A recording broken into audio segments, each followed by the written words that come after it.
تین کام عید کا چاند نظر آنے سے پہلے پہلے ہمیں مضبوطی سے تھام لینے چاہیے۔ سب سے پہلا کام، رسول اکرم صلی اللہ علیہ وآلہ وسلم نے جب سیڑھی پہ قدم رکھا تو آپ نے آمین کہا، پھر دوسری سیڑھی پہ قدم رکھا تو پھر آمین کہا، پھر تیسری سیڑھی پہ قدم رکھا تو پھر آمین کہا۔ صحابہ کرام نے سوال کیا، اللہ کے پیارے پیغمبر، پہلے ایسا کبھی ہوا نہیں، آپ نے یہ جو آمین کہا ہے ہمیں سمجھ نہیں آئی۔ آپ نے فرمایا، میں جب پہلی سیڑھی پہ چڑھا اور دوسری اور تیسری پہ تو جبریل امین نے تین دعائیں کی تھی۔ ایک دعا یہ تھی، اے اللہ جس کی زندگی میں رمضان المبارک کا مہینہ آ جائے اور پھر وہ اپنے گناہوں کی معافی نہیں لے سکا، وہ گہرا جہنم میں جا گرے، تو میں نے آمین کہہ دیا۔ پھر دوسری بات جبریل امین نے یہ فرمائی، جس کے سامنے محمد مصطفیٰ صلی اللہ علیہ وسلم کا اسم مبارک آ جائے اور وہ درود پڑھتا، وہ بھی نامراد ہی مرے۔ اور تیسری آمین میں نے اس وقت کہی جب جبریل امین نے یہ کہا، اے اللہ جس کی زندگی میں والدین دونوں یا ایک بوڑھے ہو جائیں اور ان کی خدمت کر کے وہ جنت نہیں حاصل کر لیتا، یہ بھی مراد ہو، یہ بھی بے مراد ہو، تو میں نے اس پر بھی آمین کہا۔ تو آئیے، ابھی بھی یہ مبارک گھڑیاں اور ساعتیں موجود، کیا کرنا ہے؟ سیدنا ابو بکر صدیق رضی اللہ تعالی عنہ کو اللہ کے رسول نے طریقہ سکھایا، اور طریقہ کیا ہے؟ اچھا وضو کرو، لگا کے وضو کرو۔ جو وضو کرتا ہے اور خوبصورت وضو کرتا ہے، خوبصورت وضو سے مراد کیا ہے؟ میں ہاتھ دھو رہا ہوں، مجھے یہ یقین ہونا چاہیے کہ میرے ہاتھوں کے گناہوں کو اللہ نے دھو دیا ہے، دل لگا کے میں ہاتھ دھوتا ہوں، جلدی سے نہیں۔ میں جب اپنی انگلیوں کا خلال کرتا ہوں تو حدیث کی روشنی میں ان جگہوں میں چھپے ہوئے ناخنوں کے نیچے بھی جو گناہ ہیں اللہ اسے بھی معاف کر دیتے ہیں۔ چہرے کو دھوتا ہوں تو اس تسلی سے دھوتا ہوں کہ آنکھوں کی پلکوں کے نیچے حتی تحت اشفار عینی، اللہ ان گناہوں کو بھی معاف کر دیتے ہیں، دھو دیتے ہیں۔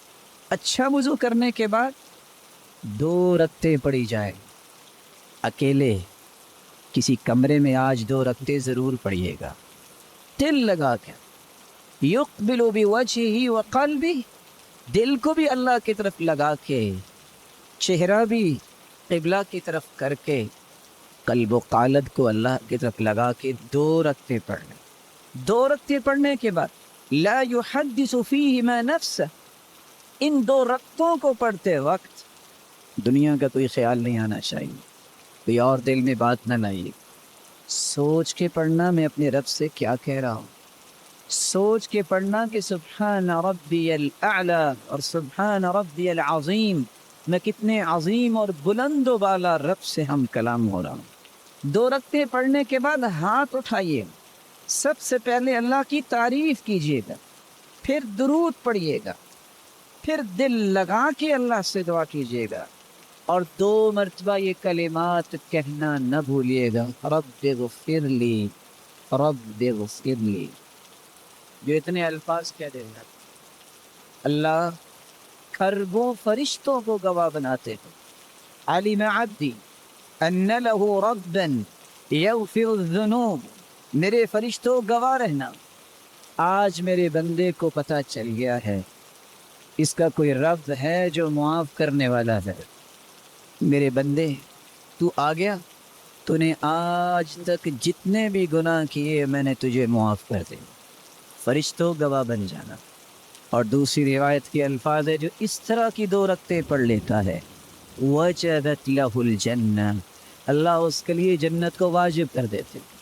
خوبصورت وضو کے ساتھ 2 رکعتیں پڑھیے گا، عید کا چاند نظر آنے سے پہلے لائق ست کریم بھائی اور بزرگوں یہ عمل ضرور کریں، تاکہ ان لوگوں کی صف میں اور آپ شامل ہو جائیں جن کو اللہ نے اس رمضان میں جہنم سے آزاد کر دی۔ تو پہلا کام 2 رکعتیں پڑھ کے اپنے گناہوں کی معافی عید کا چاند نظر آنے سے پہلے ضرور لے لیجئے گا۔ دوسرا کام، رسول اکرم صلی اللہ علیہ وآلہ وسلم نے فرمایا، اعمال کی قبولیت کا دار و مدار نیتوں پر ہوتا ہے، نیت خالص ہو تو عمل قبول۔ اسی طرح انما الاعمال بالخواتیم، اعمال کی قبولیت کا دار و مدار خاتمے پر بھی ہوتا ہے۔ یہ باقی جتنے گھنٹے رہ گئے ہیں دوڑا دو اپنی سواریوں کو، کثرت سے قرآن پڑھو، کثرت سے دعا کرو، کثرت سے اذکار کرو، جب بھی موقع ملے اٹھ کے رکھتے پڑھنا شروع کر دو۔ یہ موقع ہے، شاید کہ موقع یہ زندگی میں دوبارہ نہ مل سکے۔ کتنے ایسے تھے جو تمنا کرتے تھے رمضان کی، آج وہ مٹی کے نیچے چلے گئے، اور کتنے ہی ایسے ہوں گے جو یہ بات سن رہے ہیں شاید ان کی زندگی میں آئندہ رمضان آئے کہ نہ آئے۔ غنیمت جانیے ان گھنٹوں کو، کم از کم ایک مرتبہ تو قرآن مکمل کریں، اور کوئی مشکل نہیں۔ اللہ عز و جلال ہمیں توفیق سے نوازے۔ تیسرا اور آخری کام جو چاند نظر آنے سے پہلے آپ کو کرنا چاہیے، گھر والوں کو بھی اس کام پہ لگائیں کہ وہ بھی اپنے رب سے معافیاں مانگ لیں، اللہ کی رحمتوں اور برکتوں کو سمیٹ لیں۔ کس طرح صحابہ کرام رات کو چھینٹے لگاتے اپنے گھر والوں پہ، اٹھو اٹھو، اللہ کی رحمتیں تقسیم ہو رہی ہیں، برکتوں کا نزول ہو رہا ہے، اپنے گھر والوں کو مت بھولیے۔ میرے بھائیوں، لمبے سفر کرنے ہو تو بیگانوں کے ساتھ نہیں ہوتے ہیں۔ اگر چاہتے ہو اور سمجھتے ہو کہ میرے پیارے ہیں، اگر سمجھتے ہو کہ میرے بچے پیارے ہیں، تو ان کو بھی جنت میں ساتھ لے جانے کی پلاننگ کریں، ان کے ہاتھوں سے صدقہ کروائیں، خود بھی صدقہ کریں اللہ کو راضی کرنے کے لیے، اور رسول اللہ صلی اللہ علیہ وآلہ وسلم کی سنت کو زندہ کرتے ہوئے آپ اس قدر سخاوت کرتے کہ ریح المرسلہ، جس طرح تند و تیز ہوائیں ہوتی ہیں، اس طرح صدقہ کیا کرتے رمضان میں۔ اور کچھ لوگوں کا کہنا ہے کہ میں کسی کو دکھا کے نہیں کروں گا، کوئی بات نہیں، جس طرح چھپا کے صدقہ کرنا افضل ہے، بعض دفعہ لوگوں کے سامنے صدقہ کرنا بھی افضل ہوتا ہے، جس کو دیکھ کے دوسرے صدقہ کریں۔ نیت کو اللہ دیکھتا ہے، اللہ کی رضا کے لیے۔ کتنے لوگ مسکین اور فقیر ہیں، ان پہ صدقہ کیجیے، وہ بھی عید کی خوشی میں شریک ہوں، ان کو بھی محسوس نہ ہو کہ ہماری خوشی کہاں ہے، ان تک بھی اللہ کا دیا ہوا مال پہنچائیے۔